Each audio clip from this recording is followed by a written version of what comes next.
congratulations, firstly. Has it sunk in yet? It's been a strange week, really.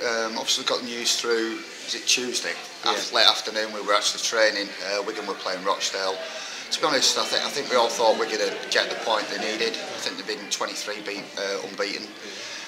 So it came through a little bit strange. We were training, then we had a little bit of a break, and then they were in sort of injury time at that time.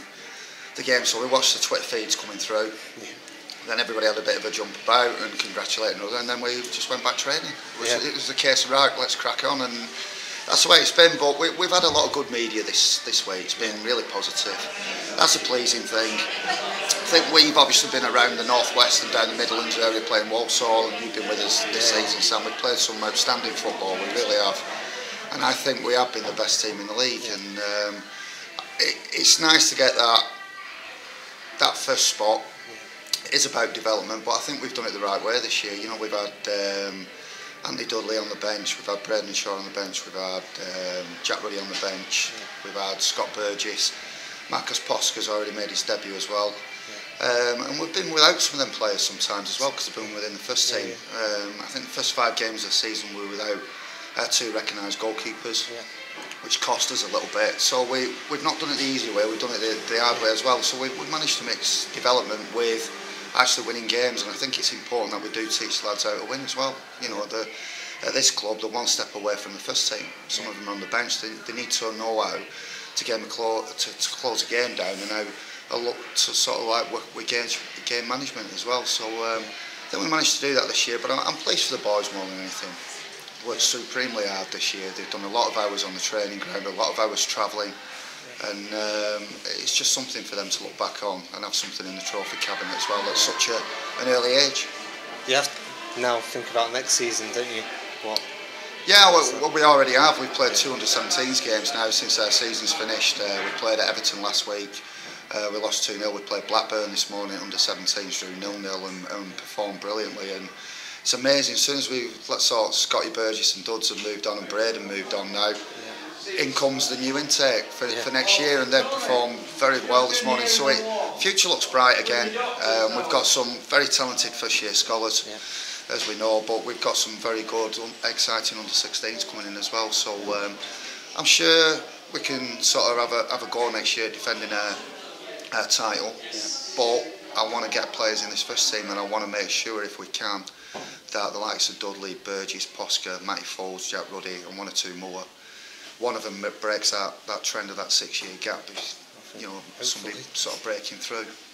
We've got to do that. We've got to make sure that that's broken, and then hopefully I think some of these kids are good enough to push beyond as well this level. You know, as if they keep improving. Where are you at with the players coming in, like new players? I know you've had a lot of trialists. We've had a lot of trialists. We've had them from all over the country. We've been very selective this year because we've got such an outstanding group. We won't take average. And it's very hard to get quality, no matter where it's coming from, that people have let go. And I think the longer we wait at the moment, we're starting to get 1 or 2 very exciting kids coming in last minute, who clubs have just sort of decided they're going to let go or just missed out. And we're quite happy at the moment. Still got a couple of spots available, but I won't take if it's not right. I think we'll wait and sort of bide our time a little bit. But yeah, we're pleased at the moment with how we're doing. Is there So I was going to say, have you decided exactly the names who are going into the first team and who are coming up from the under-16s? Have we decided that? Yeah, I know that you announced a few like a couple of months ago, but has there any been added to that list? Not at the moment, but we know we've got some decent first years on the back burner who've had a very good year.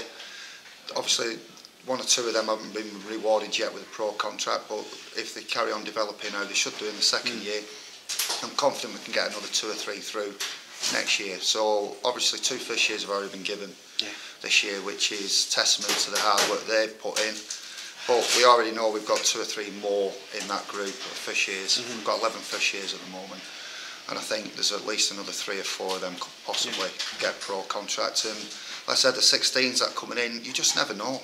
You really don't. How well they take to day-to-day training, how well they kick on physically as well. We've had some players this year, Matty Foles, who I thought would take probably at least a good 12 months before he'd be sort of ready. He's got a pro contract already this year. He's training regularly with the first team and his development's fantastic. We just need to wait for him with his upper body strength, and that's Mother Nature more than anything. I suppose are they the main things you're looking for? The actual physical frame of the lads plus the mental sort of attitude? The biggest thing we're looking for at the moment is players who can fit into the way we play football. Right. And that's whether you're a centre half, a full back, a midfielder. You've got to be technically strong. If you're not technically strong, you've got to have some other physical capabilities that are going to worry teams. You've got to have outstanding pace. You've got to have something that stands out. Yeah. But more than anything, we've been very selective in what we've taken in terms of lads playing in a system that we want them to play, and they can adjust that system, and it's going to hopefully bounce through into the first team. So when they go playing with the first team, they understand how the centre halves need to play, how the wide men need to play. And I think that's the thing with the first team demanding all the way through down into the academy. Everybody's on the same page really. So our lads hopefully can step up, know the roles and responsibilities of what the gaffer wants in the first team, because they're playing it every week in the youth team. And those lads that have gone up to the senior team this year, I mean, what do you foresee the next year sort of how does it take shape? Look, are they ready at the moment? No. 12 months time, could they be ready? Yeah. So that, and I'm glad, and the chairman sees that, the manager sees that, and that's why we've given 4 or 5 out, because we think that they're going to be good enough, but they just need a bit of time. Some of them physically, some of them a little bit more to game understanding, but I still believe, and I've worked at Blackpool before I came here, now there's 3 lads playing championship football. Their age at 17, 18, and I know these lads can do it, but they just need a bit of time, and they're doing it at Blackpool at the moment because of Blackpool's first team circumstances. At the moment we're going for promotion, so it's very hard to bed a young lad in him and give him a game at this moment in time. I fully understand that, but I think training every day with the pros, being in their training syllabus will only bring them on, and I think hopefully within the next 12 months you'll see 1 or 2 of them lads breaking through. Does that mean loan spells out, or will there be a reserve team structure maybe down the line? We've talked massively with the chairman about how we're going to manage this, and some lads are different in the development and need different things. We've got to be very selective in terms of if we do put lads out on loan, about the style of football they're going to play. Because they're coming through a style here, and we don't want to send them somewhere where it's not going to be right for them, for their development. So we've talked massively on that. I'm a big believer this is the best teacher in these walls and with his coaching staff.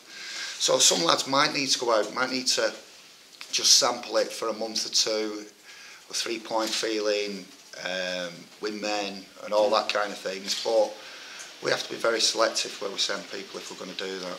And how important has the Lancashire Senior Cup been to your lads? Because I know a lot of them, I mean, I think there was one game in the early rounds where they made up the whole team job pretty much, wasn't it? Yeah, I think they went to Southport. I think Shwan Jalal played, and Keil O'Brien, the rest of them. It's brilliant because that's what they need. They're playing youth team football every week, so they get used to a level. But the next step is sort of what they call under 21s now, or it's reserve team level, which used to always be in sort of in place, but it's sort of dwindling now in football. But I think that's the next step for them. So that we play a lot of under 21 games, and you can see it's all about levels football. And some of our lads have taken to it really well. Some of them need to adapt better. But I think we've had the right balance between youth and 21 games this season. I think the development's been massive, but it can't happen if the gaffer doesn't let these lads come into the sessions. He does it on a regular basis, and that's going to improve them more than most. Absolutely. Now, with regards to the actual first team, I mean, I suppose, bizarrely, the way that this has happened, you've got a little bit of experience in seeing things through to the end of the season. Now, Bury have just won the last home game after a bit of a disappointing defeat against Southend. Is it remarkably similar to your experience? It has, actually. I was only speaking the other day to somebody about it. It reminds me of Tuesday night, reminded me when Wigan beat us here. A couple of games ago, and we had 2 games left, and we all thought, like, we beat Wigan, it's in our hands, and we'll go and win the next 2. And Wigan sort of did us against the run of play, and we were deflated after. But I just said, look, we've got 2 games left. Put 6 points on the board. Pressure's an unbelievable thing. It's strange how it happened. And you know, you're going into Wigan at Tuesday. Everybody thought they'd gone 23 games unbeaten. All they needed were a point, and they knew they had to win or get a draw, and they lost. It was strange. Rochdale went top. it was in their own hands after we beat, and they went and lost 4-0 to Port Vale, and they lost 3-2 to Blackpool. It was like strange because they'd gone 7 unbeaten, 7 straight wins, and it's like Southend are on that run at the moment. I think they've hit something like 8 straight wins, if I'm right. Wickham have been virtually sort of unbeatable in terms, and I think they've lost today. Yeah. So pressure's a weird thing, and I think if you can still keep churning the results out and put your points on the board, somebody's going to have to beat them. You know, so it's all to play for next week. It's Southend are away, I think. Yeah, I think all 3 teams are away next week. You know, and obviously Tranmere's gone down, so I think that'll help the situation. Yeah. And we get 3 points, you never know. You really don't. And you know, I see how hard the gaffer works behind the scenes, how professional his staff are, and it'd be great if we could do it next week. It really would, and it'd help us as well because I have 2 weeks extra off. Absolutely. You're going to do the team talk for Flicker next week? No, I wouldn't dare. He always asked me advice and stuff like that, so I wouldn't dare. So, okay. Yeah, so fingers crossed, get the job done next week. Thank you very much. How much of the lads you give contracts are actually constrained by the budget of the first team? In other words, are they sort of a certain number of spots, or do you just look and say, well, there's 5 or 6 good players, we'll give them all contracts? Not really. I think we're back in talent now. I think that's going to be the pathway for the club. I think we've got a good group of players. I think the chairman and the manager and everybody within the club will try and back that as much as they can. So, to a certain extent, money shouldn't be the problem. I think, you know, if the players are good enough, I think we'll back it definitely 100%. Yeah, and from the lad's point of view, I think actually sometimes in some respects thinking around the Brennelstone League 2, it gives me a better opportunity to get in the first team. There's not in Continent something like that. Yeah, it don't matter what league you're in. I think if you've got good players, you see them all over now at like academy level. There's a lot of under-21 football. What they're doing is giving the lads time to develop. You know, if you look at Tom Cleverley at Man United, he was 22 before he broke through. He needed time. You know, so we're buying into that. It's very hard for lads to go and compete physically at League 2 level because it's more blood and thunder, more than technical, more times than not. And some of them are just lacking physicality. And well, they might be better off then in the league, going up a league perhaps. They might be in time, but you know, you can't run before you can walk. You know what I mean? You've got to deal with this level first, and we'll see how they go in time. But we're going on the right lines, and it's important. Next 12 months for their development, that we get it right for them. Somewhere in the gym for some of those lads then, is it? They've been in the gym for a long time, to be honest, and they'll keep doing that, yeah. Definitely.